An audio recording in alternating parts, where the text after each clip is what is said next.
In your opinion, who was the toughest guy in the Mid-South locker room? Hercules or Dr. Death, Hacksaw Duggan, or even Grizzly Smith? I mean, who? If you had to take one guy in to clean out a bar, who would be that one guy? There's a lot of guys there that are big, too, so yeah. Dr. Death. Yeah. Steve Williams. Yeah, I think he was pretty much renowned for being probably one of the biggest, baddest guys back in the day. A dual Yeah, sport because that's what he went to school on, a wrestling school. He could wrestle, and he was a badass, and he was big, and he stayed in shape. One of the finishers you used to have was the boot stomp, the double boot stomp where you would come down on an opponent. Now, this isn't more about an injury. I don't think you ever injured anybody, but if you had to estimate how many of the wrestlers that you hit with that boot stomp had to shout their tights that night because they probably crapped them. No, I don't remember anybody ever saying or doing, but I was very good at what I did. So if Right. whatever I did to you, I wasn't trying to kill you. I mean, Right. I wouldn't have made this interview 10 years ago, never mind, whatever. Right. But nobody. I mean, it would be like you punch him in the face. Right. Did you ever have a story where some wrestlers were in there and they might have been a little bit sick? And I think we've all went through it at one time or another. You hit a leg drop or something and you go, uh-oh, I might have just slipped some out there. Did you ever have a wrestler tell you that in the ring, said, uh-oh, we got to go home because I might have done some damage to my tights here? The only one that was funny because he made it funny, Chavo and Hector Guerrero, you know who they are? Right, yeah. Well, Chavo was funny, and he did, the guy slammed him off the top, and he just run to the back and said, "Oh, amigo, I gotta go, amigo." So I really don't quite know because I never went to see what the end result of that was, but that was the thing. So yeah, I never personally had anything like that happen to me in any of the matches that I was in. So it's bad when it happens, to be honest. I've only had it happen maybe once, and it was like on a big leg drop or something. I've been sick all week. I was just trying to make the town, and I've had snot fly out of my nose from landing in a front bump before, like missing a splash or something like that. But like I said, when that happens, you just kind of look at yourself like your body just kind of lets you down at that moment in front of all these people. And it's very sad and it's very disturbing, but it happens. It's human beings, that type of stuff happens. Oh, yeah, we're all human, and I understand that part. But us little guys didn't have it all the weight that you big guys had. Right. I have never been hurt in this business, touch wood, and never intentionally hurt anybody. Right. And do the thing. So I mean, and again, I will say again, I was very good at what I did, and so was Jerry Lawler. Watch some of them old matches of me and Lawler. You'll swear we're knocking one another thick in the dirt. Oh yeah, definitely. What would you say is the worst injury that you've ever seen, like at a show that you were at, or maybe even one that you've heard about? This was just in Australia, and was a referee. He just dropped dead. Wow. I mean, that was quite scary. He was refereeing, and he just took a bump, and he passed away. Wow. Was it a heart issue or something? Yeah, that's exactly what it was. I mean, he wasn't near anybody. He hadn't took a bump off none of the boys. He was just refereeing like walking around the ring. He just fell down, and he passed away. Wow. God. Yeah, you hear about that, and I think it happened a lot more back in the day than it does now. You hear about it, but it's usually in the corporations where they have no business running anyways. But because of athletic commissions and stuff like that they do all these little health checks. We say sometimes they do health checks. Sometimes they just show up and they just take you $20 for the license. Don't get me started on the commission. But yeah, I mean, you don't see that as much now. But yeah, that would be probably one of the worst injuries, I would say. Now, speaking of Lawler and, not intentionally hurting anybody, Lawler's come out a couple times and talked about breaking a few people's jaws, especially like Paul Heyman, and I can't think who else was it. I want to say there was one other person that he kind Jimmy of Hart, but Jimmy that was Hart. an accident. Right. What are your thoughts on when wrestlers take liberties with other wrestlers like that? I mean, I'm sure he probably had a reason behind it, but what are your thoughts on those? Well, I don't really believe he intentionally did it to Hart. Right. Now, Paul Heyman, I tried to throw that son of a bitch off the scaffold one day, and he wouldn't climb down. So we were doing a scaffold match, and he would do that, and he wouldn't stay on the thigh. He climbed down off the scaffold and said, "I'll get you up there, you son of a bitch. I'm throwing you off for real." So that was more like that natural heat, like we talked about with Cornette. Right. He could get you mad at him for just doing the thing, but, I mean, and I've never really been around him much, and I don't know how he is today or what he does today or how is he or what he is or what did he ever do in the wrestling business apart from being somebody's manager. You were one of the ones that got an early look at a young Steve Austin. What were your thoughts when you saw him? Did you think that he would ever ascend to the top like he did? He's one of the highest grossing wrestlers of all time, really popular. He still comes out to a huge ovation, and some of these fans weren't even born when he was like at his prime. So what was your thoughts when you first saw Steve Austin? About the same as it was when I first saw a movie of John Wayne. So, I mean, I hated when he first started, mercy. You'd better look after yourself because Austin wasn't. Some of those live rounds were being fired, huh? Yeah, I mean, he was just, you saw what he looked like. He was strong. He was just, and he never did nothing intentionally. He was just how he was. His personality, that. I mean, if he's going somewhere, he's going 100 miles an hour, and if he's in a car, he's going 100 miles an hour, and that's his personality. And in the wrestling business, sometimes you can't going too fast will get you hurt. Well, I was digging through some clips last night, and I found this one. This was from Steve Austin's podcast, and I'm going to play it for you just so you can hear it, but this is what he had to say about Bill Dundee. Hey, man, let me tell you something about Superstar Bill Dundee. I work with Superstar, man, night after night after night, man. I learned a lot from that guy. Big as a minute. Maybe he's 5'7". Should be in the Hall of Fame. Had tremendous fire. Had tremendous mean streak as a heel. Was a great trash talker, a great promo. I loved working with Superstar Bill Dundee, man. I would love to talk to him on the show, too. I talked to Superstar on the phone a few months ago, but would love to talk to him one-on-one in person. I got a lot of respect for that guy. He did a lot for me, and nothing but big respect for Superstar Bill Dundee.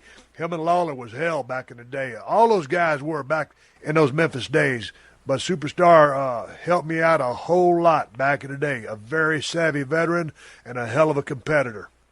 Now that's one of the main draws ever in the wrestling business for Vince McMahon. And he is talking about Bill Dundee. Now, here's my question. There's two questions here. One, everybody that I have talked to that have worked with you or wrestled for you or been in the ring with you at one time or another has said the same thing. They have learned so much about being in the ring with you at some point or another more than what they had learned before they were in the ring with you. Have you ever thought about being part, or is it even in your interest, or have you had the offer? If not, it's crazy that you haven't. If not, have you ever been offered a spot to help develop talent for one of these major corporations like WWE or TNA right now or Impact?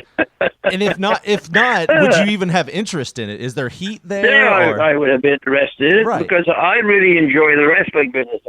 Somebody had to teach me, and this is why I try to tell the kids on the indie circuit. I said, son of a bitch, you ain't going to learn this by yourself. If somebody doesn't like you and takes you by the arm and takes you into that ring and tells you what to do, why you're doing it and how you're doing it, and shows you, you're not going to learn nothing. And that's exactly right. And Austin, I liked Austin. He was strong as a bull and big old boy. And, hell, I even took him home for Thanksgiving dinner one day. He forgot to say that part. Well, you know, when he was here from by himself, I said, well, come eat dinner with me, for God's sake. You can't sit in that damn hotel room and eat a cold sandwich or whatever. But I liked Austin. It seems crazy because, like I said, you're one of the greatest minds in this area. So why would they not call you up to work with some of these young guys, especially now that wrestling seems to be making a comeback? Not just the story.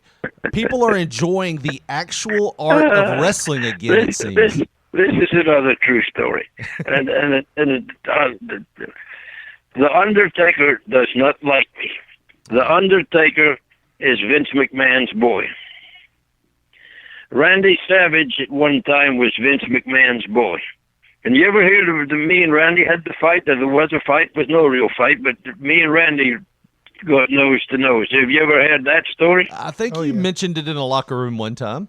Well, you probably the people that hear Randy's story, but I don't know what was wrong with him. Was his father's what was wrong with him? He kept him all fired up, and he was this or that. And Randy was a paranoid guy anyway. Right. So anyway, he sucker punched me on the street. Me and him got rolling around, and Pez Wadley was with him, and Thunderbolt Patterson was with him. But his whole crew was in the van. So anyway, he sucker punches me, and me and him roll around like two old women for just 30 seconds. And I thought to myself, when I get to the back of this car, I will restore order. So I got to the back of the car that was didn't have the buttons nowadays. You had to put the key in the back and open it. And I thought, I get it open, and I thought, oh, I hope my briefcase is not locked. So anyway, I clicked the briefcase, it opens, and there it is, sitting right there. S&W. That stands for Smith and West.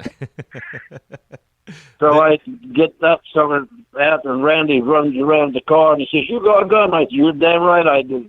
So his dad, Angelo, grabs hold of my hand and pulls it like away from the car. Well, when I turned around, the gun was pushed right at Angelo. So Randy says, you got a gun? I said, damn right I do. So he just takes off running. And he's running up to his van, I imagine, where he's going. So Pistol Pez and Thunderbolt, they just kind of wander away from this idiot standing with a gun and an old man in front of him. So I'm just looking at Angelo. What do I do now? Just shoot you or what? So Randy took off. Me and Angelo were standing there, and then piss off. So he just left, and I left, went home. Time I got home, there's two cops at my door with a warrant for assault with a deadly weapon. Oh, wow. So I thought, what the? So anyway, I talked to him. I said, so Angelo knew the jailer up there at the Nashville jail, so now we go to court. So I called Jarrett. I said, hey, man, I got a warrant here for my little arrest for that little deal we had with Randy Savage. So he said, well, we go get a lawyer. So he gets a lawyer for me. The lawyer says, you go get a warrant for him. I go get a warrant for him, do whatever we're going to do. So that day we go to court. We go wander to court. Me and my lawyer wander in there. And Randy's there, his father's there, his brother's there, and two or three little boys are with. My lawyer comes over to me, and he says, I don't quite know what this means, but their lawyer just told me they want to go Broadway. He's talking to Randy. I said, okay, where's Poffle? So he's over there. So I go down to Todd Angelo. I said, we ain't going Broadway with this. No friggin' way in the world. I said, I'm going to win this. And he says, no, man, no cell phones in them days. You have to find a quarter, and I have to go. So I said, well, call Jarrett. So I call him anyway. So I said, hey, man, they want to go Broadway. So he said, what do you think? I said, you're the boss. You tell me. We don't need no bad publicity. Give them any at all. Where they were trying to take over Nashville. Right. He said, well, just go Broadway. So that's what we did. The lawyer, the judge said, Randy Poffo and Bill Dundee approached the bench. We approached the bench. He says, do you want to drop the charges on him? I said, yes, I do, Your Honor. He says, Randy, you want to drop the charges on him? He said, yes, I do, Your Honor. He said, okay, kiss, bam, hits the hammer, and it's over. So him taking the gun off of me and pistol whipping me with a gun and all the bullshit that he said never happened. He's lucky he never got his father killed, but that's another story. But anyway. Well, the kids today call that popping the trunk on someone. I'm going to go to the car and I'm going to pop my trunk. How many times do you think you had to pop the trunk on someone there, Bill? I don't know what to call that, but anyway, popping the trunk, I don't know that. That one time it was just, hell, there was three of them and little old me. Yeah. And then another van load of them sitting up on the hill. So it wasn't like Randy was by himself. Right. And here is the thing. And this may be a little cold-blooded to say, but didn't he wreck a car or something? What happened to him? He had a heart attack while he was driving. Wasn't somebody with him? Yeah, I think it was his girlfriend that was with him at the time. Well, I'm thinking this. I hope he looked over at his girlfriend, said to her, I am having a heart attack, and I think our little sawed-off son of a bitch, Bill Dundee's still living. And that's the end of my fucking little funny story there, because I did not like Randy Savage.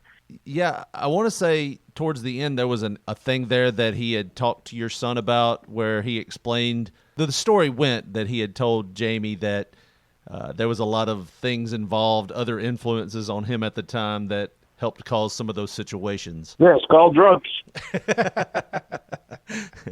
Now, you went to WCW in the early 90s, and I think that was a Bill Watts thing, if I'm not mistaken. Yeah, another story on that. Yes, it was.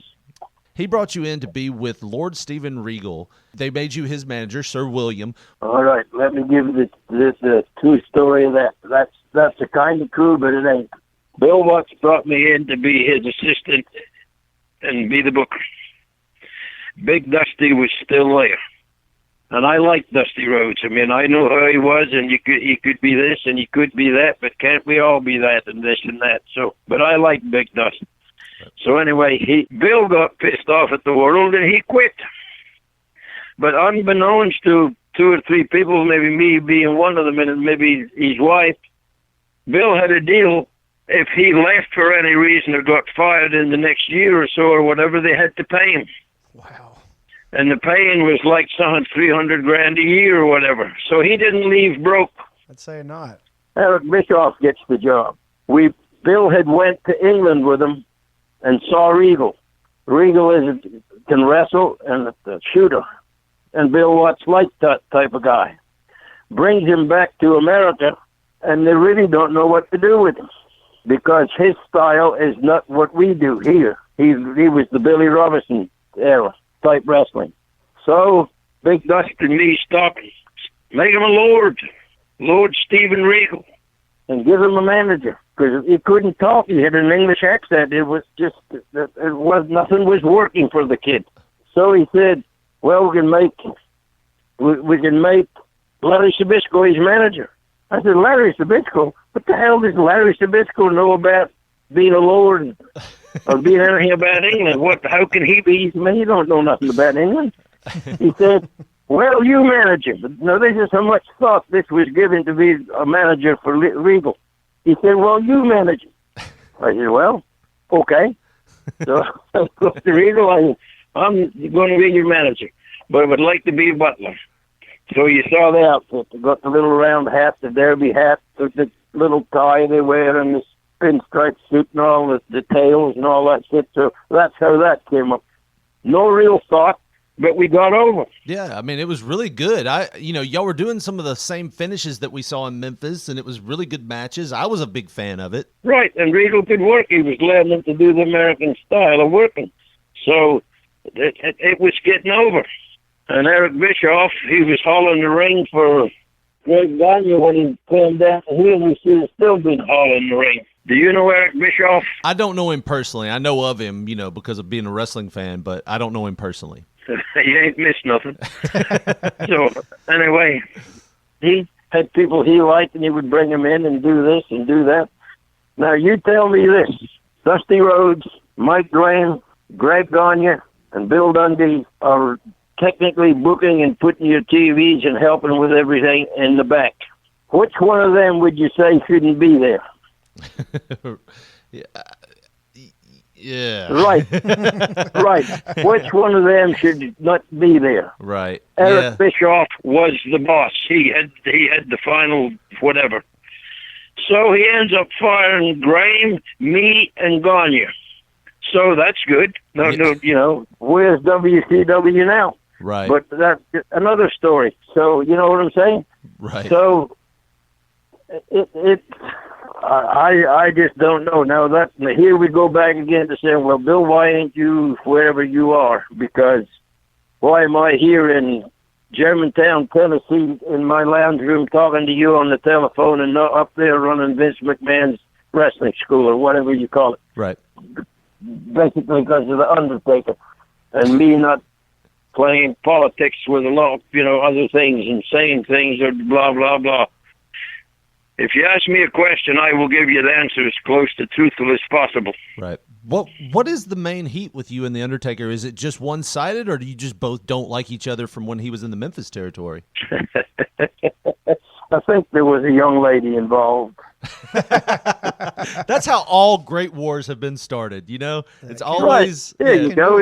He married this girl that we both knew. I didn't tell him to marry her, and then they ended up getting a divorce. But there's no telling what she told him in between. There was a kid that went to TV, and this is how I know that the heat is still there. Went to do a job on television for them, and somebody said he was a pretty good worker because he went to my wrestling school. Right. So the kid did his match, and somebody went up to him and said, "Hey, who taught you? Who broke you in the wrestling business?" He said, "Oh, Bill Dundee." He said, "The Undertaker stood up, walked over to him, took his finger and poked it right in his forehead, and he said, 'Don't you mention that name around here again.'" Wow. Well, that's pretty good heat, ain't it? But who knows why? Because when he came in here as a big green guy with red hair and freckles all over him, I tried to help him. Right. I have tried to, because I love the wrestling business, and I have tried to help everybody that I have been around in it. You can't do it by yourself, so if you go an opponent or doing whatever, you try to do the best you can. But I will tell you a funny story. I haven't really told this to nobody on the podcast or whatever it is on. I don't care. But anyway, we were both I'm with WCW and the WWE's in town. So I push the elevator button and I'll be down. The door opens and there it is, 6'8" of him leaning up against the wall. And I said, "Wow, it's the Undertaker," I say to myself. So I walk in there. I said, "Mark, how you doing?" And he says, "My shoulder hurts. My knee hurts," and he tells me about 4 things that's hurting him. So I'm thinking, if I kick this son of a bitch just right and get him off his feet, I'm positive that I said, knock his ass out. So I said, "But what if I can't?" So I just got to my floor, pushed the button, the door opened, I turned around, shook his head, put my hand out, I said, "I'll see you, Mark." He shook my hand, said, "Okay," and I left. Yeah, I mean, you'd probably have to pop the trunk on someone 6'8", if they're coming at you.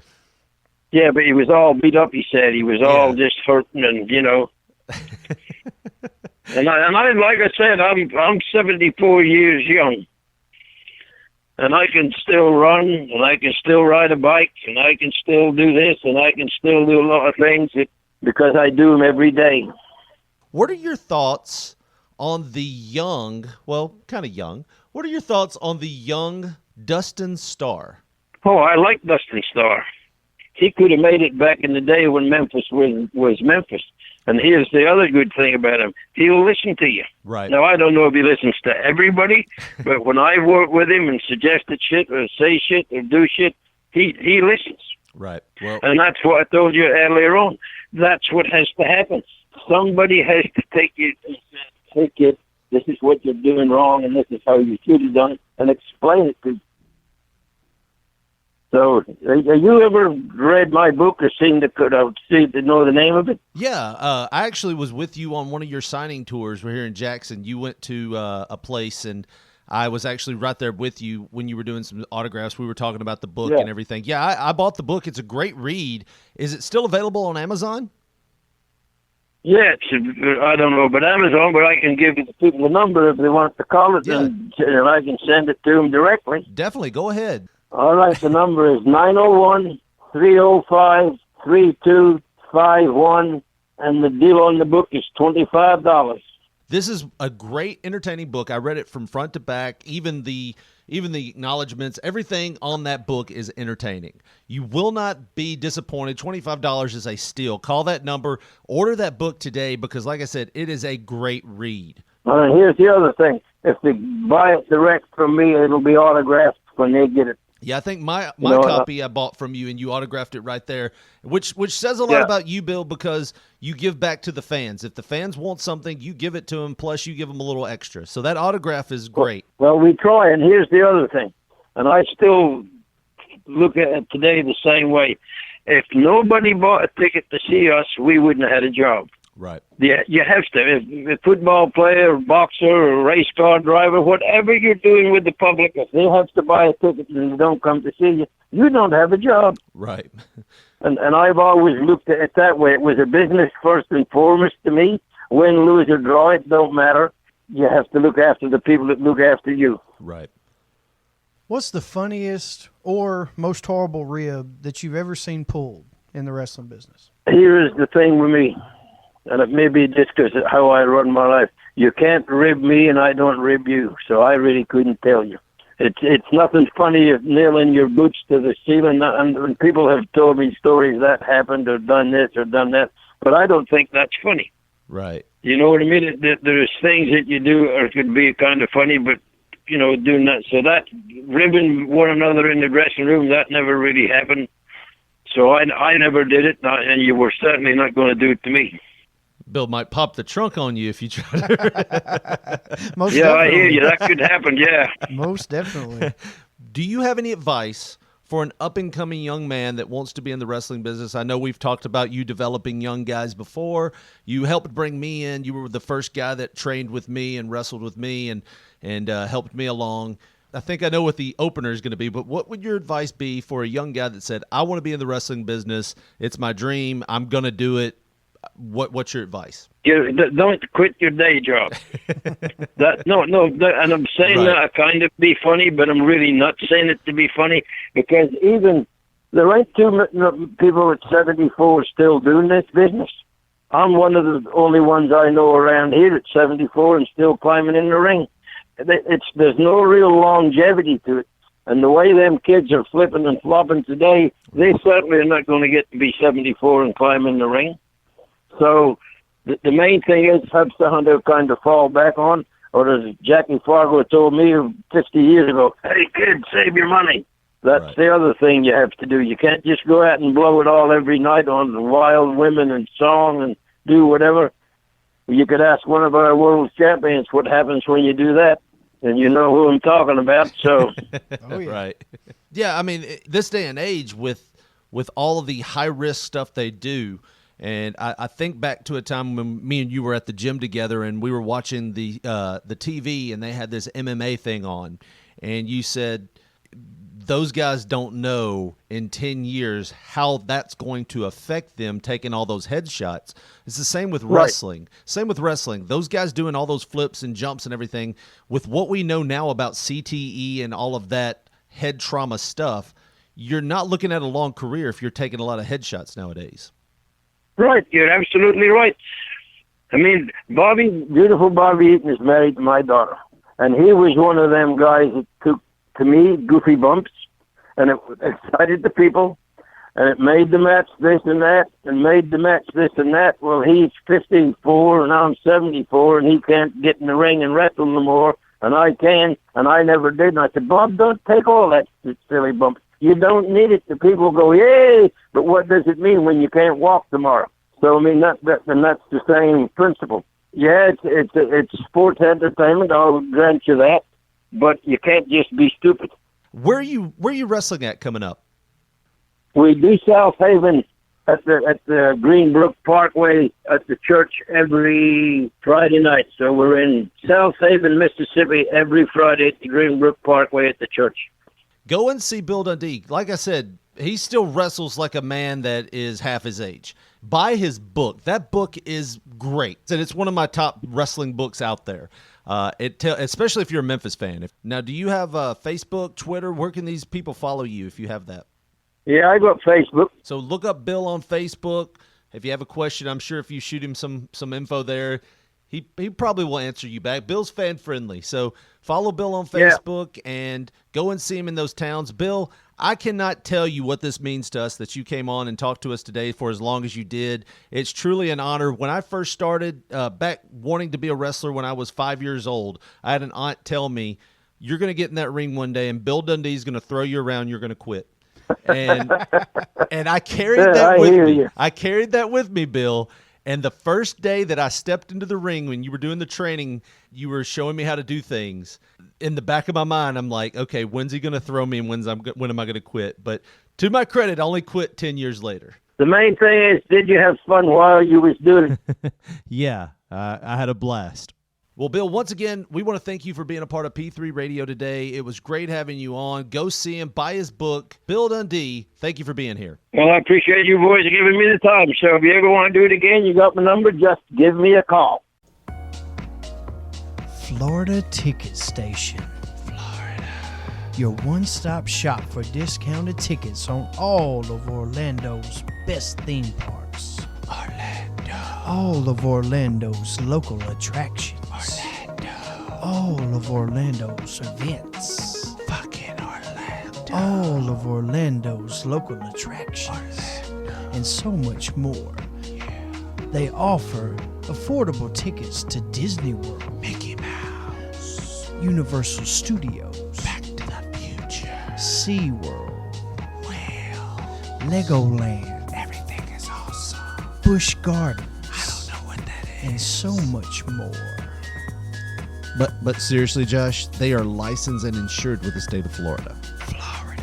So you can rest assured that your reservations are valid.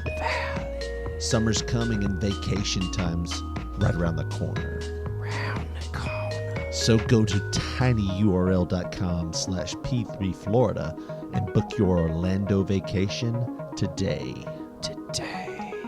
tinyurl.com/P3Florida. P3 Florida. Well, Richard, the sound of that song means it's another show in the bag. The superstar Bill Dundee has been here for 2 weeks with us. And we'd like to thank Bill for being on and being a great guest. He gave us great information, great material, and it was always a pleasure to have Bill on. But if you want to follow more on Facebook with P3 Radio, how do they do that? Just go to Facebook, type in Pop Poncho, and you're sure to find us there. You can also find us on Twitter at P3 Radio, the number 1. P3 Radio 1 on Twitter. And yes, you can follow us on YouTube at the same address. And also on iTunes or wherever you find your podcast, right? If you type in P3 Radio, YouTube, iTunes, wherever you get podcasts, you are sure to see our show. Well, go and check us out at those locations. And this is it for today. So this is Richard Mulligan for Josh Brawley saying so long and good night.